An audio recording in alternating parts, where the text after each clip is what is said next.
Hey, how's it going, everyone? My name is Ryan with IowaClassicCars, and welcome back to the channel.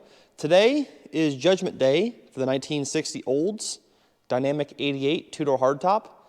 This car came from the suburbs of Chicago. The guy had to get rid of it, or the city would impound it. Felix over there is looking for mice. I'm sure there's a couple mice in the thing, but he'll find them if they're in there. But this car is rougher than a night in jail, unfortunately. And this car will be a great donor because it has a 371 two-barrel automatic transmission. And the 59 Olds over there has got a automatic transmission and a 394, but the 394 knocks.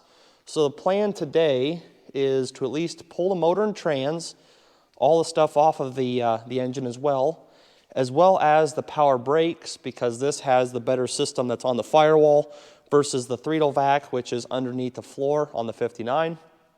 So take the motor, trans, the power brakes, the door regulators, and the glass. I guess that side over there is broken.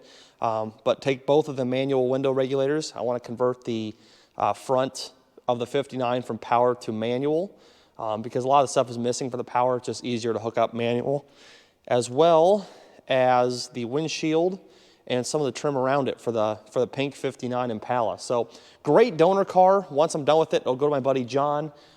He has a couple of these that he needs some parts for. So this thing will be fully used up before it is, all said and done. So with that being said, I want to try to fire this thing up again. It did run and drive really nice about a year and a half ago.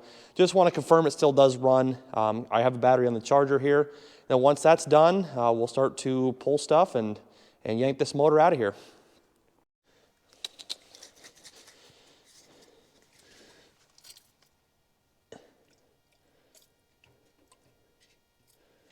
No, get away.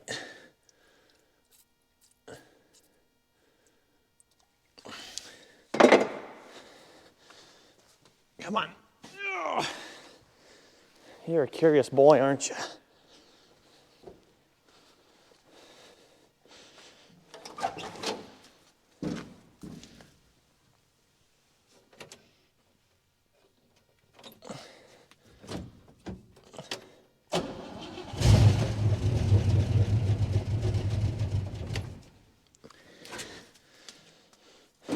All right, that's perfect. It does run, fired right up on a little bit of ether. So we got a good motor here.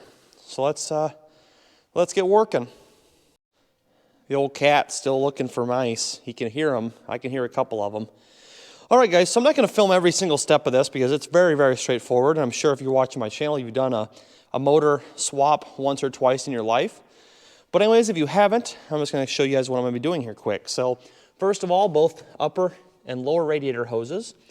I'm going to take the power steering off of the pump here, either right here or down at the steering box, kind of depending whichever is easiest to access. Take off the linkage for the carburetor. Both heater hoses, there's two of them there. And then pretty much just all of this wiring. There's just a ton of wiring here. I need to label what everything goes to, just to make sure I don't miss anything. We have some vacuum lines, like right here we have a vacuum line. So just a lot of little small things here to take care of. Take off the alternator, the charging system here. Unhook the fuel pump, going back to the tank there. So just cut that line. And then I think just unhook the motor mounts. There's one in the front and then two on the sides, I believe, on these 371s. Possibly cut the exhaust if I have to. I think it's rotted, but if clearance issues give me any problem, I'll just cut it there. And should just be able to lift this whole thing out of here. So I'm not going to film, like I said, every little bit of this here just because that's very repetitive and boring. But when we get closer to pulling this motor, I'll set the camera back up. All right, so the radiator fought me a little bit coming out of this little channel it was in, but just came right out after a little bit of fighting there. We've got both the radiator hoses totally disconnected here. Still working on the heater hoses, haven't gotten to those yet. I did take both of the power steering lines off at the pump, got them drained. Not a whole lot of fluid in it, which was good, but not good at the same time. The back here we have the transmission linkage there that's connected to the firewall, so that had to be disconnected, as well as right here, I don't know if you guys can see that or not, but we have the actual throttle linkage. That's all been unhooked and ready to go. We had some wiring over here. I did not know that the Oldsmobile engines actually used a ballast resistor, so we got that disconnected here. Positive and negative, obviously. Distributor, or not the distributor, the coil, the two wires back there unhooked. The fuel line, I didn't actually realize it, but the fuel line at the frame is actually disconnected there. That's why we have this big long hose that goes into the fuel pump. So we're good there with the feed line. There's no return line on this one, so nothing left to tackle there on the frame. I did not realize that these Oldsmobiles only had one main engine mount here on the front. If there are side mounts, I can't feel them, I can't see them. I do know that the back of the transmission has a pretty beefy cross member, and I'm wondering if the cross member and that mount just hold it in place, but I guess we're going to find out more tomorrow. I've been out here about 3.5 hours now, going to go watch the Vikings, the football game there, see what happens with that.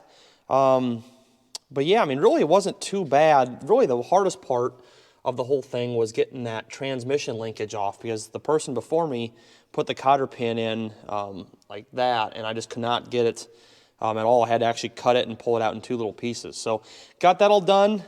Tomorrow we're going to tackle getting that transmission mount and the motor mount, get that done, and then the whole thing should just come on out of here. Now, if you guys want to look at this motor here, and let's walk over to the 59 Oldsmobile. I mean, everything is identical. I mean, obviously not the engine is not identical, but the power steering lines where they're at is identical. The fuel pump and all that stuff is right there in the same spot. Has a ballast resistor, has a coil. So all of this stuff should, plug and play with that engine. I'm sure there'll be some little things, maybe the linkage or something is a little different here. But I'm going to keep all of the linkages and everything I take off that engine and hopefully just drop it into here. The one exception to that is I'm going to take out this heavier duty AC radiator and have it fixed by Dave's dad. So my buddy Dave, his dad actually owns a radiator shop. One of the best in the business, and if we can get together on this thing, I'm going to get this one fixed versus try to use that standard duty 371 radiator. So with that being said, stay tuned until tomorrow. Well, it's day 2 here. It's Monday. What is today, the 2nd? Got the hood off it, got everything ready to go. Got my old man here ready to help.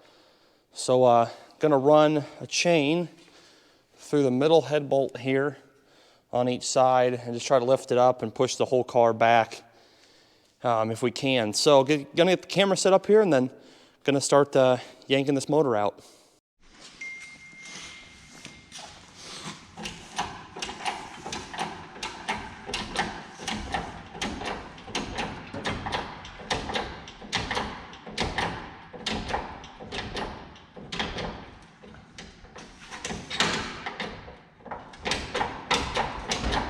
There we go.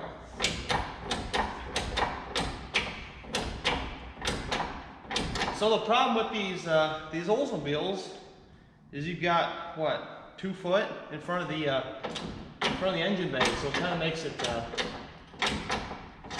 of difficult to get a picker in here. And the motor by itself weighs 760 pounds.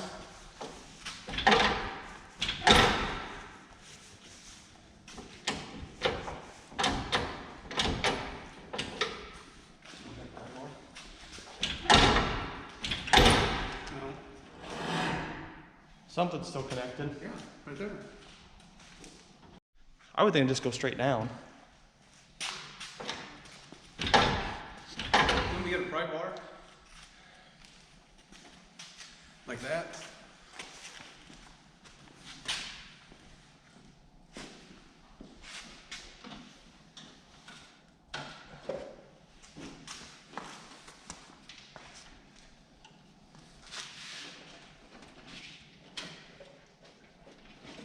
That's not in my way.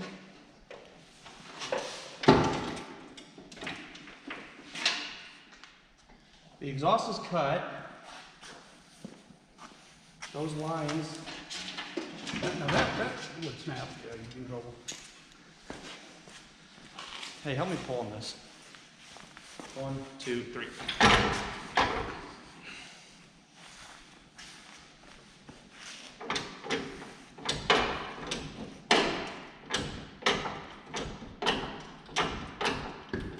never thought of that angle. Let's see if us together. 1, 2, 3.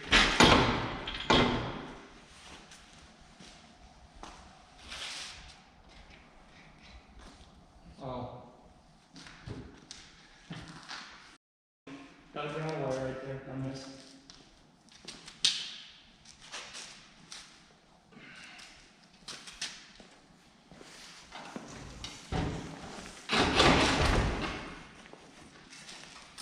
One wire was holding that. And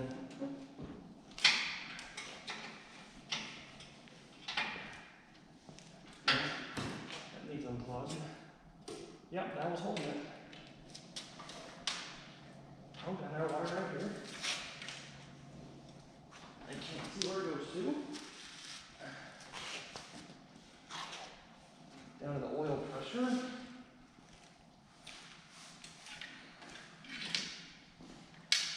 All right. I think that's all of it, just one ground strap. Transmission still draining? Yep. Let's try it now. Thought you were letting the transmission drain. Let's just see if we can move it now. 1, 2, 3. Yep. Okay.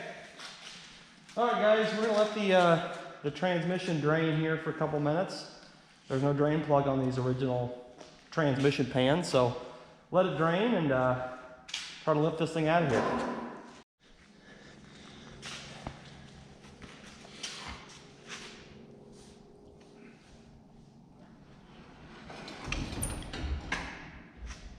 Wow, that came out a lot.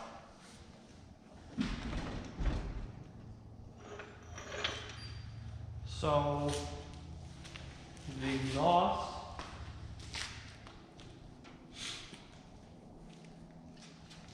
Let me take that can all the way forward.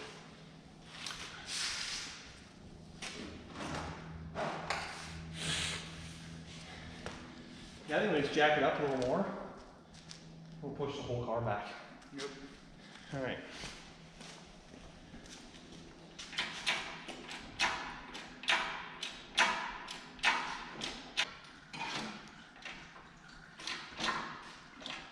That should clear. Let's push a little more.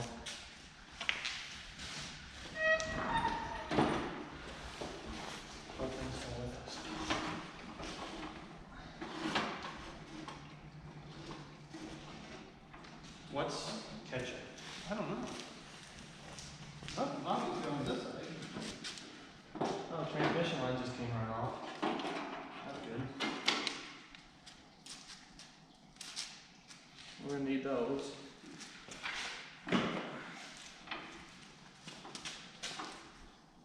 Yeah, nothing. Hey, That was you?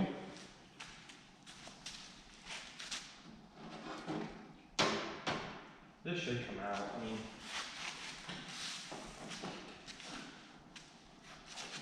what are we getting on? oh, right here. We're pulling the whole thing back. It's sitting on the leg. That's all right. Can you put a roller into that? We're just jack it up and we'll swing the whole thing around. We're making progress.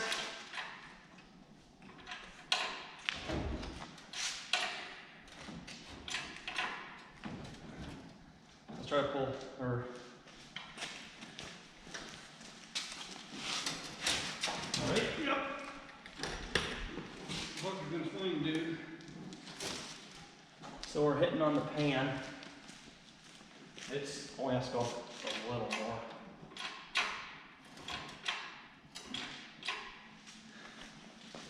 Well, it's gotta swing because the exhaust has to come around. Ready? Go.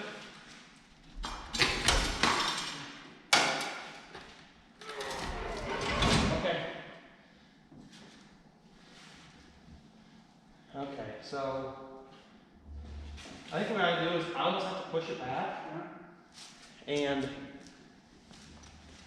as I do that, like once it's just barely sitting on that, we'll take some of the weight down. Yeah, let's swing out. I don't want him out of that car. Well, the car ain't gonna do anything. Hey, let's get it to where it's like sitting like right there.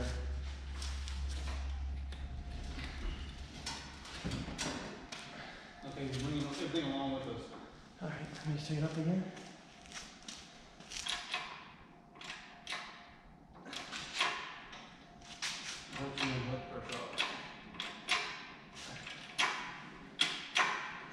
We gotta.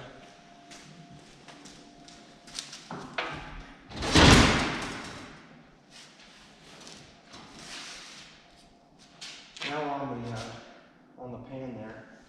But if I let it down, it should teeter, or it should come.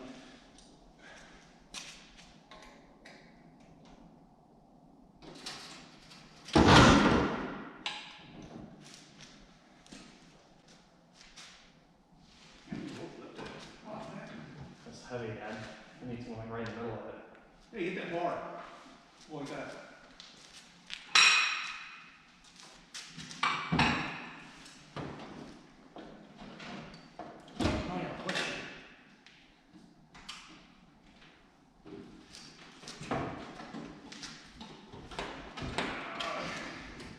I'm gonna cut this out.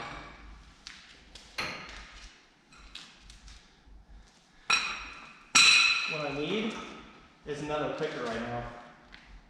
Oh, there. Let's try to push it. Oh, that worked. Yep.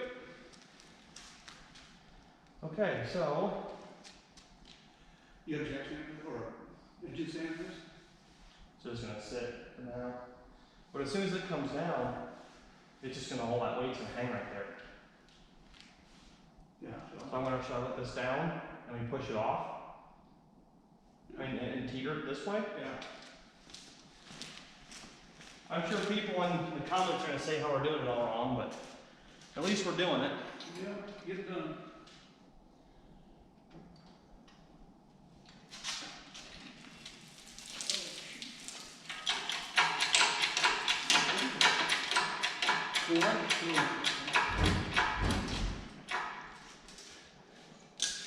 Yeah, you definitely don't want that around here.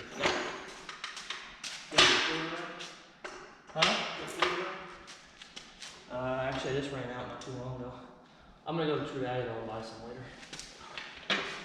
I did video though. Where's that bucket?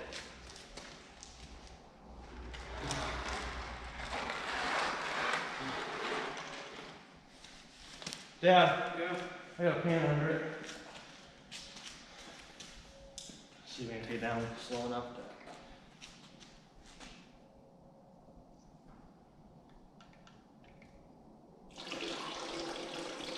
to do that.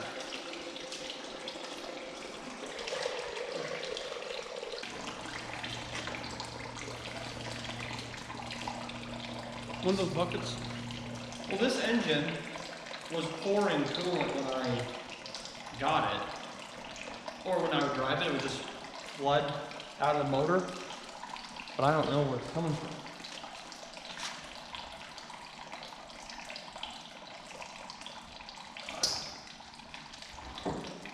Because all those frost plugs are fine.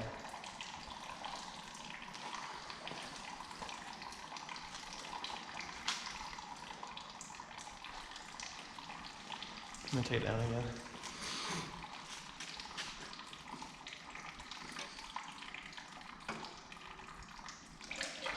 Jesus. Where's that bucket?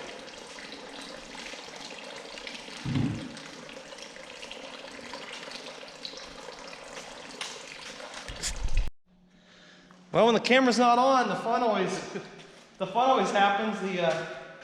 What even happened? It just came loose from that. From the Crossbar? cross. I'll try this again. Well, it's out. Got a lot of cleanup to do. Well then let's push the car back while You want to take that roller out from underneath it? yeah, let's just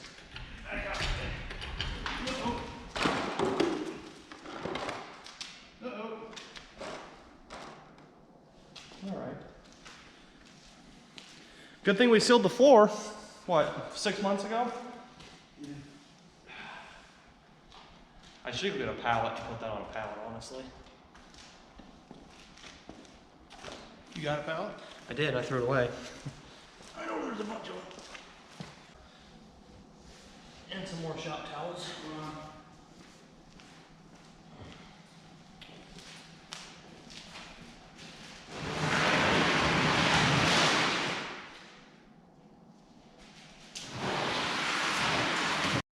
All right, so we got the motor out. I just put a strap on it. It's just tight enough to hold it from falling into this beautiful 71 Chevelle. So it's pretty balanced, but just to be safe, put a strap on it there. The old cat is loving all this extra room now for playtime. He's been jumping on the car and getting inside the engine bay and had to rub his feet off a couple times, but there we go. The motor is out, transmission's out. Left the drive shaft in place. The next thing I need to do is work on getting the master cylinder and the power brake booster out, as well as this windshield. So I've never messed with an Oldsmobile. I'm sure all this stuff comes off the same way as a Chevrolet. I know what the trim does for sure around the window here, but yeah, that's the next two things to do before this car goes to my buddy. Like I said, just pull that whole brake assembly and the pedal. I do need the pedal for sure. But look how much rust is in this thing. I mean, the inner fenders are just blown out of it. A lot of oil caked on. The floors, you can definitely tell when you're underneath the car how much the floor's been patched together. But I'm going to salvage what I can off this thing for my 59, which is right there. And once I'm done, it'll go with someone else, and they can salvage what's left of it. So the whole car will get used up before it's all said and done. But with that said, let's get working on that windshield and that power brake booster. All right, so I'm going to show you guys how to take out a windshield for a 59 or 60 GM. The reproductions, I've heard not so good things about these, so I'm going to keep the original one. Now, it does have some pretty deep scratching here. I hope that can buff out, but there's no cracks in the glass. It's tinted green, so it's a good windshield here. So the first thing, I've already done this because it takes a little bit of time, is there'll be two pieces of trim. There's one on the inside and then one on the drip rail on the outside. They look like this. This is the inside part. It comes off first. There's 5 screws that hold this on, and then it just pries right off. The second one here is on the inside. There's 1, 2, 3 screws that hold that on, maybe 4 sometimes, but typically it's only 3. These are usually covered up with that glue, so if you don't see them, just scrape away the glue. They should be there, and then just slowly pry them off from the bottom first because this is caught on that corner piece of the windshield trim. Now on Chevrolets, this next piece of trim up here has like speed nuts that go into the roof that are accessible by the holes in the roof. However, Oldsmobile seems to be pressed in, so you just have to kind of pry it out very gently in order to save the trim. Now, one piece of trim that I've never had good luck saving is the lower windshield trim. Now, before everyone says, you know, I'm an idiot for prying it off of there, these are on every single car. They're not unique to any hardtop, sedan, whatnot. These are all the same. If you can find a good dry car and these actually come off, these clips come off, then you found a unicorn, because I've already broken 2 screwdriver bits trying to get these off. And I said, you know what? I've got 15 pairs of these. I want to save the windshield more than this trim. So I just got the trim up and around just enough so I can access this seal right here. So the next thing I've got to do is very carefully take a razor blade and cut this seal all the way around.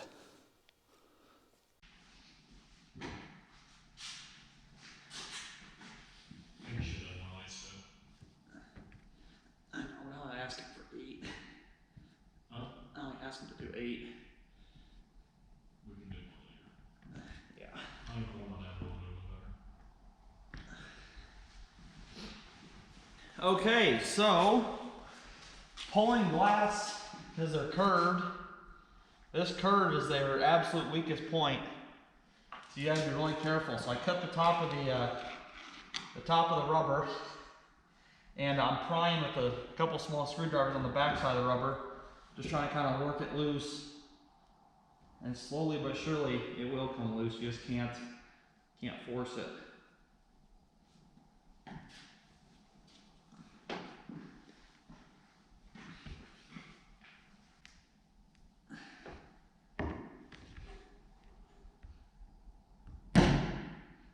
You're supposed to pay.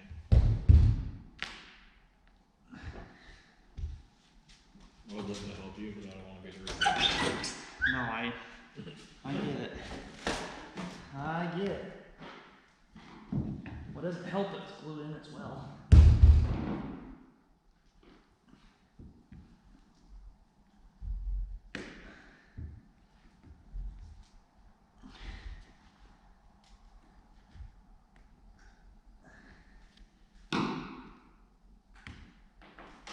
So much glue.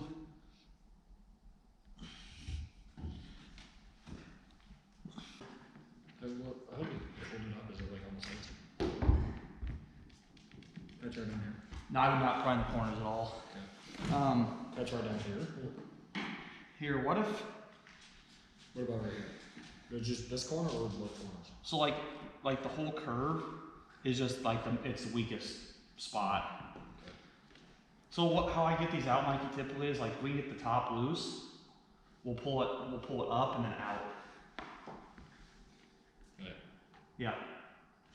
It's pretty far out there. Okay. So, just for everyone's sake here, you can see right here we have a nice gap, and it is out. But right here along the corner, it's such a weak spot for these, so you have to be super uber careful here. All right, so we took the rubber, the seal there, we just kind of pushed it inside, so we have a finger width gap here. Now we're just working to get the bottom part loose.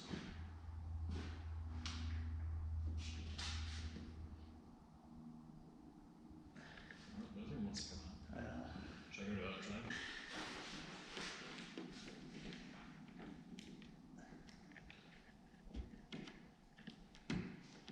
God dang, it's so close.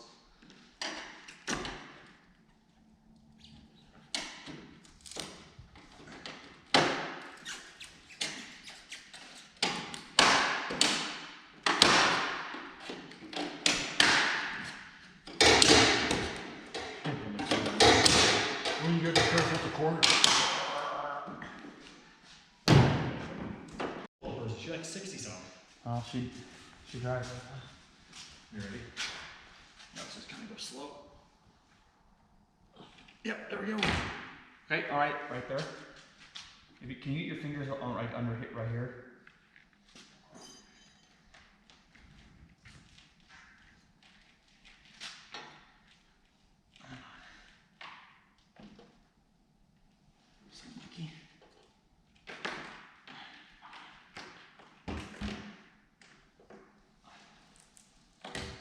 Nice.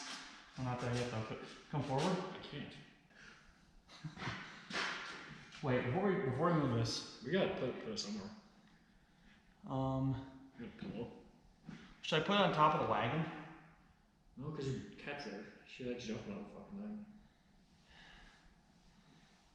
Yeah, but I feel like it'd be more safe just up on top of that. Well, if we. Because he won't tip it, I mean, he won't knock it over. And it's just gonna sit like this, and it's on. We can't lay it on its face, because it'll chatter. What? If we like lay it down, it's gotta sit up like this. Really? Yeah. All right, so it's out, and I've got a towel on each corner and a glove just in the middle, just kind of keep it supported here. Thankfully, no breaks on the corner here, unless the cat knocks the glass over in the night, which that'll be cool. It does have some scratches, you know, right there, and one right there. However, we did crack it a little bit right there, but it looks like it's only the one piece of glass, not both. It's like it's a two-piece piece of glass. So hopefully when we put it back in, that should be okay. But if not, have to buy a reproduction one. They're expensive. They don't fit the best. So this is definitely our best option here so far. All right, so to pull the booster on these Oldsmobiles here, first of all, there's a pin, which is right there, held in with a cotter pin. Just pop that out, and there's a rod right there. That's the power brake booster rod. And then there's 1, 2, 3, and 4 bolts. Once those are taken off, that little rod is disconnected, the whole thing will come out from the firewall. So pretty simple to do. And after that, I think there's just 2 bolts holding in the pedal up top here. Kind of hard to show, but looks like that's all it's holding it in. So get that done. Keep the pedal and the power brake booster, and then this car is pretty much done for what I need it for.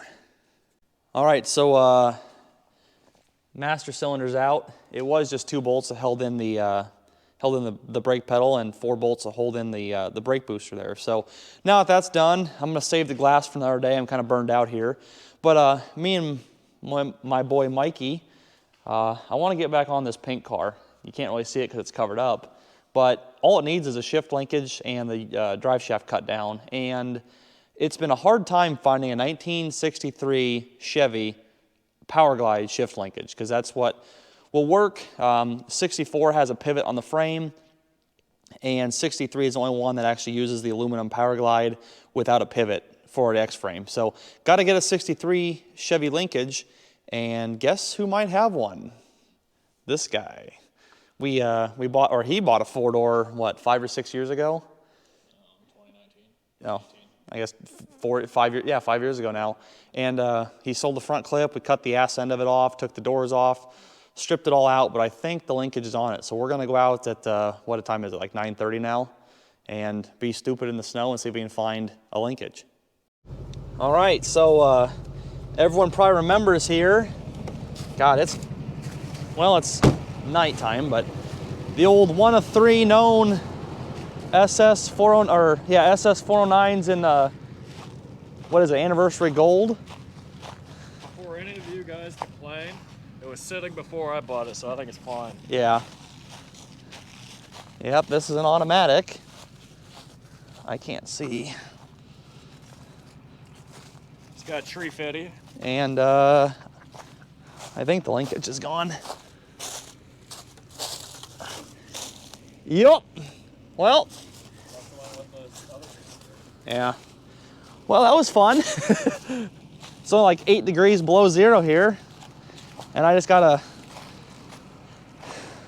a wild idea to start working on that car tonight, but gonna have to wait. All right, guys, well, hope you all enjoyed it today. Next week, I'm gonna tackle those quarter windows and that back glass there. Kind of burned out for today, had a lot of fun, done a lot of cool stuff, learned a whole lot here. Hope you guys did too. These Oldsmobiles, man, they're really odd compared to all the other GMs of 59 and 60.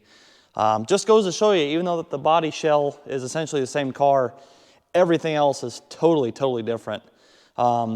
Just it's crazy how they did stuff back then, but you know, today it's all streamlined and whatnot. 60 years ago, they really wanted to differentiate. You buy an Oldsmobile, you're gonna know it's an Oldsmobile, not a Chevrolet or a Pontiac. So with that being said, if you guys did enjoy the video, please make sure to leave a thumbs up. Comment any comments, questions, concerns about this car. If you guys need anything off of it, let me know.